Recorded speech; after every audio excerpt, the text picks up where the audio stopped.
Now, last Sunday morning at 2 a.m., when most of us hopefully were asleep, the clocks changed. The clocks changed. And when the clock changes, it presents a specific kind of challenge for us as believers. Initially you think when the daylight savings time ends, there's that, we're going to get an extra hour. But the believer realizes, no, not really, because you're going to have to wake up for Fajr at exactly the same time, 1 hour earlier. So the length of sleep you'll get is precisely the same. And not only that, then you realize that when Dhuhr has come in, Dhuhr is now coming in at midday. And then Asr is already coming in at 2 o'clock.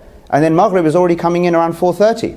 And it's closing in and closing in and closing in. All of a sudden, we're in a situation where cramming in or fitting in all of these salah in such a short space of time becomes a major challenge. And it is a challenge. In fact, I would probably say that for us here, living in this part of the world, in North America, US, Canada, Northern Hemisphere generally speaking, the single biggest challenge for any believer in the Northern Hemisphere in the next months is just managing Dhuhr, Asr and Maghrib on time. Right? Dhuhr, Asr and Maghrib on time. If you can get through the next few months where your Dhuhr, Asr and Maghrib is on time every day and you've offered your prayers with a good quality, you've done very well. You've done very well. You've done the minimum, that's what's required of us, but you've still done very well, because God knows that many of us, perhaps even most of us, really struggle with this. Okay, so the purpose of today's sermon in the next few minutes is just to lay out a few principles and practicalities that will help you, inshallah, achieve this. If you're already someone who not going to see this as a problem, then maybe a small reminder or encouragement for you, but probably for many of us, for whom this will be a challenge, inshallah this will be helpful. The first thing to do is to put things in their perspective. Yes, we might be in a certain time zone that affords us, by the way, lots of other kinds of luxuries and benefits, but in this particular situation, in this particular part of the year, it presents this particular challenge. It's very important for us to remember a certain principle. Ultimately, as human beings, we are here to mold ourselves around Allah's instructions. It is not for Him and His commands to conform to our convenience. So the believer is not somebody who fits Allah in when they have a bit time, when it is convenient for them, when they've got nothing else to do. Anyone can do that. The believer is the one who turns up consistently, on time, every time, when their Lord wants them to, and has invited them to be there, and makes the sacrifices, and makes the plans, and does whatever they need to do in advance, in order to make sure that that is not sacrificed. And this comes down then to the way in which we see, and it's a great test actually, of our overall sense of priority in life. And Salah, the point about Salah, and the point about the consistency of Salah, day in, day out, every day, every week, every month, every year, for many, many years, until there's no deed like it in that sense. The point about it is that it reveals and it encourages and supports us to maintain this unbreakable bond.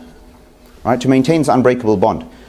So what we need to realize is before we've even begun, is to put things in their perspective, realize that just because it's constrained, it doesn't make it any less important than it was previously, and then to approach the whole period with determination. It's a little bit like Fajr in the summertime, and perhaps the trade-off here, or the offset for us at the moment, is that really waking up for Fajr and praying Fajr on time, we should all be making that now. And it's funny because there's a reflection, some of us will realize that actually, in this time, I'm managing to make Fajr on time, many of us, because that's when I have to wake up anyway. So then I can do Fajr on time. It's easy, it's convenient for most of us, right? Especially as sunrise goes closer even to 8 o'clock. So we'll be doing that, but during the day, there will be the challenge. We need to approach with determination. Just like Fajr in the summer, if you sleep with the determination to wake up, you're more likely to wake up. If you sleep a bit half-hearted or hoping kind of that the alarm won't function or something's going to, and that you'll just wake up whenever you normally wake up and then you'll just make up for it, then the chances are you're not going to make it on time. Similarly, approaching this period with that determination and reminding yourself about the blessings that you have, that we all have, that we all enjoy. In the moment, it can occur to us, Shaitan may put it into our mind, we may think, what is the necessity now to pray? We offer the prayer at midday or close to midday, for example, the Dhuhr prayer, an hour or two later, then another one, an hour or two later, then another one. Wasn't the first one sufficient to express my gratitude for this whole period?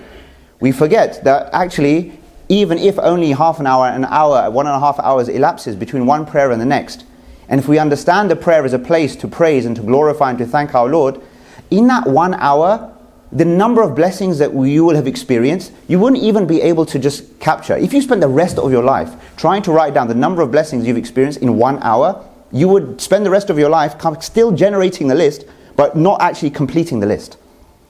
for 1 hour. I mean, try it. Try it today and see how far you get. Right? Seriously, it's a good exercise to do. Just start writing them down. And then you realize there's so much going on beyond what you can see out there in the universe or inside you, and at every kind of level that you are benefiting from. We are all benefiting from all of the time. Allah is giving us all of the time. So now when you see it that way, you think, well, actually, setting aside another 5-10 minutes to offer my gratitude, to be there in the presence of my Lord, and this is the very reason why I'm on earth in the first place, right? It's not to be an accountant or to do this or to do that or whatever we do on a day-to-day basis. Nothing against accountants. But the point is, that's not the priority, right? That's something we do. It's important, right? It's part and parcel of how we function and go through life. But the point is, it's not the priority. It's not the number one. It's not like the reason you exist. The reason we exist is to worship Him. And so that needs to come first. So this hopefully will help us. That determination and putting things in perspective. Practically speaking, plan. Plan in advance. Oftentimes with our salah, it's in the moment, right? In the moment, within the window of the prayer that we're deciding when to pray. Right? Oftentimes that happens. What you want to try to do is to have decided the day before at least that tomorrow, given my meetings, my schedule, many of us who are working, or we have studies, school, university, whatever is going on, there's other meetings, other commitments. Of course, this is an especially busy period, right? Especially that time, that kind of early afternoon to the late afternoon time. It's a very busy period for many of us. So schedule everything beforehand. You know that, for example, we have between 12 o'clock and 2 o'clock to do your dhuhr. The night before, you should already know, are you going to be doing at 12 o'clock, 12:15, 12:30, whatever, right? And make the adjustments. So some days it might be this, some days it might be that. You've planned it in advance, and you try to stick to that. Also, when you do this for further out in advance, things that are coming up, you need to schedule something for the week after, 2 weeks later, even in a month's time. You can, if you're seeing in your schedule the prayer times, or you're checking on your prayer times, you can fit your meetings in advance around. So when the time comes, you've got that sorted and you've got it thought through. The other thing that is important to do, if we are in a context where we're working with, say, in an open environment with, say, non-believers, non-Muslims, etc., who may or may not understand what we're doing, why we're doing it, and all of the rest of it. It is tempting, and it is very common for many of us, never to be open with those around us about our faith, what we do, prayer, etc. We kind of steal away, or hope they won't notice, or maybe some of us, we don't even pray because we don't really want it to be known, we don't want it to look bad, we fear discrimination or prejudice, or whatever is going on in our head. What's better is to be open, is to communicate, is to be open, and to share in advance that this is something I do, if they don't know already, and if they do know that in this particular period of time, that you're going to have to take the time out. Okay, a little bit more. And so you just negotiate and discuss so that how all of the work and other arrangements can take place so that your worship happens well and that your work happens well. Right? So being open like that. Now, it's not always the case that you'll have a brilliant response. Right? I've heard stories of people where sometimes that becomes a difficulty and you have to negotiate or think about other ways to manage the situation. I appreciate that. But in many cases, I'll probably say in the vast majority of situations, we will find the environment around us probably quite accommodating for what it is that we're saying. We just need to be open, be bold, and not be shy to express who we are and what we are here to do. Okay? At the very minimum, if we are not inviting others to do the same, at the very minimum we can at least be confident about who we are when in public. That's important. Finally, a couple of other practicalities. Realize that the earlier you pray dhuhr, the better it's likely to be. Okay? If the more you delay your dhuhr prayer, then the stress kind of starts to pile up, basically, right? You start to feel that you're getting behind. If you pray your dhuhr close to 12 o'clock, 12:15, etc., then you feel, okay, you still can feel that you have now the time to be able to manage the subsequent prayer. So as much as possible, try to pray the dhuhr early. Also to realize that with your maghrib prayer, there is a degree of flexibility as well. Many of us, quite rightly, we're very strict about praying maghrib like the moment that sunset comes in. Fine, and that's how it should be. As soon as we can do it after sunset, we should, and I'm not taking away from that. But from a technical standpoint, we do have until Isha to pray Maghrib, right? It is not preferable, it's not encouraged to do that, to unnecessarily delay it, but given the overall circumstances, it's something just to be aware of, just to know. So for example, Maghrib might come in at 4 o'clock, but if you have to pray at 4:30, 4:45, and again you've thought that through, you've scheduled around, sometimes people might miss it and think I've missed it, I'm just going to, now when I go home I'll sort it out later on. No, you haven't missed it until Isha begins. So you can also again use that. That gives you an extra hour to fit in the salah appropriately. Okay. The other thing to mention here is the issue of combining as well, combining the prayers, because this also is commonly asked. Okay. Now there's two ways in which possibly this can happen. One way is to set aside your prayer time where you are praying your dhuhr prayer at the end of dhuhr time.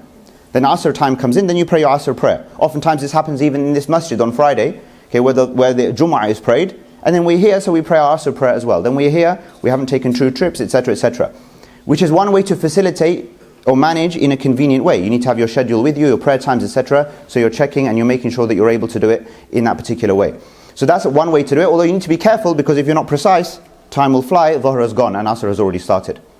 In exceptional circumstances, situations where it's absolutely just really difficult, really hard to actually manage to do Dhuhr on Dhuhr, Asr on Asr. You have a short travel, maybe it's not long travel, but traveling in and around, for example, London or around your workplace or whatever is going on. Or there's certain meetings, or you have a type of job that has a high level of sensitivity. Maybe you're a doctor, okay, and that you're involved in critical work, etc. There is an allowance or an exception in certain situations for you to combine your Dhuhr and Asr, either in Dhuhr time or in Asr time. Okay, that is better, it is better to do that, okay, than to leave one or both of them until after Maghrib. I can tell you, when I go home I'll make it up. Do you see? It should be taken in an exception, but it is still superior, okay, to leaving one or both until after Maghrib altogether. And many of us, we have this already. I mean, some of us, when we go into this period, or maybe our normal practice is, basically when I go home I'll do my Salah. We don't actually offer our prayer. When it's inconvenient for us, we don't do it at all. This is something we need to change. Right? We have to put Allah first. We have to put Allah first in this situation. The very last thing I will mention is to focus on the obligatory. Focus on the obligatory. Yes, there are 4 sunnah prayers to be prayed before Dhuhr, 2 sunnah to be prayed after Dhuhr. There are 4 sunnah, slightly less emphasized sunnah to be prayed before Asr, 2 emphasized sunnah to be prayed after Maghrib. Lots of extra sunnah, there is extra nafil prayers, etc. Of course, if you can do them with good quality, do them all. I will never discourage that. But if you have limited time, and in this period of time you typically have limited time, it is a mistake to cram as much as you can in a short space of time, thinking that the priority is just to get the numbers done. If you come to the place where, for example, now and you're ready for Dhuhr Salah, yeah? It's, for example, 10 to 1. At 1 o'clock you have a meeting, you have a call, you don't want to be late for your meeting, you have 10 minutes in which to pray your Salah. What do you do now? Do you do 4-4-2? Or do you just do 4, maybe 2, 4 and 4 or 4 and 2, for example? Or do you just say, no, 4-4-2 quickly, let me get it all in? You have to assess for yourself, right? But the worst thing in the world would be to make all of the trouble to offer the prayer consistently when it is hard to do so, then to turn up and then to offer it in a way that becomes unacceptable in the first place. Allah doesn't accept the prayer of the one who's bouncing up and down, ruku, standing up, going to prostration, coming up fast, so fast, moving in. Or perhaps the one who is speaking and saying words that they have no understanding, is just coming out in a random kind of way, not even thinking. And they're so stressed about the whole, and rushed, that just thinking about actually in their salah, they're already in the meeting. Do you see? So it's very important. This is about quality, consistency, pacing yourself, doing as much as you can, but doing things with a good level and a good quality. So to close, Allah says, "Inna salata kanat al mu'minina kitaban mawquta." Salah has been prescribed for the believers at set times. Okay? We orient our worship of Allah in the way in which the earth spins on its axis and around the sun. Okay? We align ourselves with the grand creation that Allah has made, okay, and which is all in worship of Him. This is a period of time where there is a certain challenge, but we must rise to that challenge and show Allah that in our lives He comes first. Because when it comes to the Day of Judgment, and when the very first thing that He will ask us about is our salah, trust me, you will never, ever regret, then or now, any time that you offered a prayer on time. Right? Nothing will happen in your life that will make you regret praying on time. Nothing. But if we miss our prayers and we show laziness and we show that actually, He's second, third, fourth in reality compared to all our other priorities, that may become a source of regret for us in this life and the next, and obviously that's what we want to avoid. May Allah assist us, may He give us consistency, determination, and help us to worship Him and to be mindful of Him in the best possible way. Astaghfirullah li wa lakum wa lisa'il muslimin fastaghfiruhu innahu huwal ghafurur rahim. I seek Allah's forgiveness for myself and for you and for all of the believers. Seek His forgiveness, He is the most forgiving and He is the most merciful.